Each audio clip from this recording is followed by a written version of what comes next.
good, everyone? Welcome back to the channel.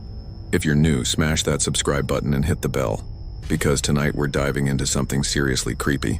Night shifts are rough. Long hours, empty buildings, and that eerie quiet that makes every sound feel wrong. This is a true story from 2019, when I was working as a night shift cleaner at a hospital in upstate New York. I was 24, scraping by thinking it'd be easy money. Mop some floors, empty trash, go home. But what happened during those late night shifts changed me forever. This isn't some made-up ghost tale, it's real and it still gives me chills. So grab a drink, dim the lights, and let's get into this disturbing true night shift horror story. The hospital was old, built in the 1940s with long, sterile hallways and that antiseptic smell that never quite masks the decay. My job was to clean the lower floors, basement, morgue, and some storage areas while the night staff handled patients upstairs. I'd start at 11 p.m., armed with a mop, a cart, and a walkie-talkie that barely worked.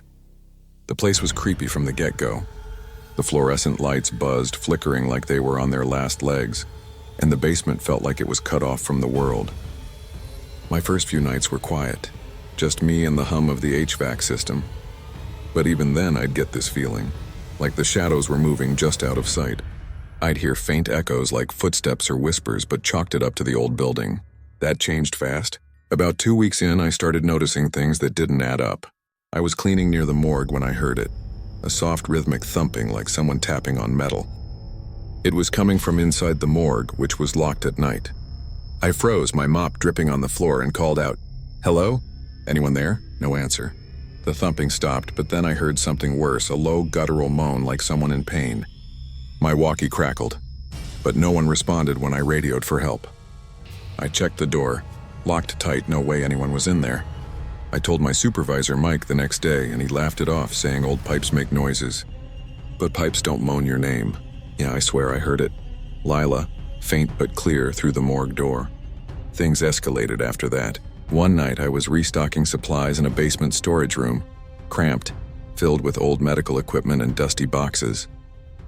My flashlight kept flickering, which wasn't unusual, but it felt wrong. As I reached for a box, I saw it. A shadow moving across the wall, human-shaped but too tall, too thin. It wasn't mine. I spun around, shining my light, but the room was empty.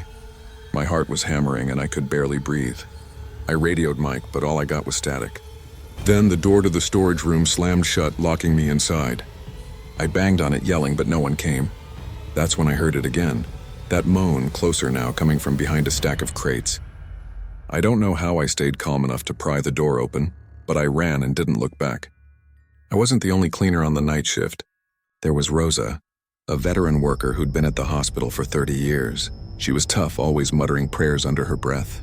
I told her about the shadow and the moan, and she got real quiet.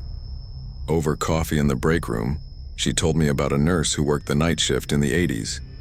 Her name was Clara, and she'd been found dead in the morgue. No explanation, just a look of terror on her face.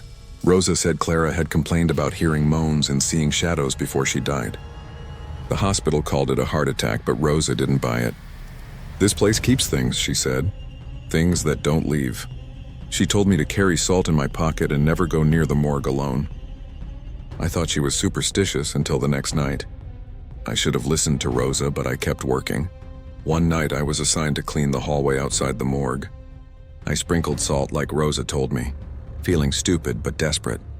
As I mopped, the lights started flickering and the air turned freezing. My walkie crackled, spitting out static mixed with that same guttural moan. Then I saw it, a figure at the end of the hallway, tall and thin, standing under a flickering light. Its head was tilted and it had no face, just a dark void. I dropped my mop, my legs shaking. The figure didn't move, but I felt it watching me. My flashlight died and the morgue door creaked open behind me just an inch. A cold, clammy hand brushed my arm and I heard it again. "Lila." I ran, faster than I've ever run, to the stairwell. The stairwell wasn't safe either. The door slammed shut behind me and the lights went out completely. I was trapped in pitch darkness, the moans echoing from below, getting louder. My walkie was useless, just static and that voice repeating my name. I fumbled for the salt in my pocket and threw it toward the sound, praying Rosa was right.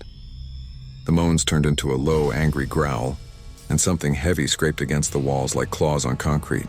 I pounded on the door screaming for help, but it wouldn't budge. Then footsteps, slow, deliberate, started climbing the stairs toward me. I felt a cold breath on my neck and the growl whispered, "Stay." I don't know how I did it, but I kicked the door until it gave, stumbling into the main lobby just as the lights flickered back on. I didn't stop running until I was outside in the parking lot, gasping in the cold air. I quit the next day, didn't even go back for my stuff. Rosa wasn't surprised, she just hugged me and said, "You're lucky." A week later, I found a small cold metal tag in my jacket pocket, like the ones they use in the morgue. It had the name Clara scratched into it. I threw it into a lake, but the nightmares came anyway. Endless hallways, that faceless figure, my name in that guttural moan. I moved to a new city, got a day job, but I still can't be in hospitals after dark. Whatever was in that basement, it wasn't just a ghost. It was something that knew me and it wanted me to stay. I've tried to move on, but it's tough. I avoid hospitals, basements, anything that feels too quiet. I looked up the hospital a year later. It's still open, but the basement is under renovation, permanently closed off. I found stories online from other night shift workers. Whispers, shadows, even Clara's name mentioned in old forums. Rosa retired and no one else would talk about it. I think about Clara, what happened to her and why that thing is still there. It wasn't just a spirit, it was something darker, something that's been part of that hospital for a long time. I'm telling you this so you'll listen. Some places aren't safe at night. They're alive and they're hungry. That's my story, guys. I swear it's all true. I still keep salt in my pocket and I don't work nights anymore. If you've got a creepy night shift story, something you can't explain, drop it in the comments. It helps knowing I'm not alone.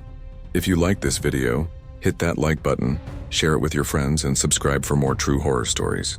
I've got plenty more to tell and they're just as unsettling. Next time you're on a night shift, maybe keep the lights on. You don't know what's waiting in the dark. Stay spooky, stay safe, and I'll see you in the next one.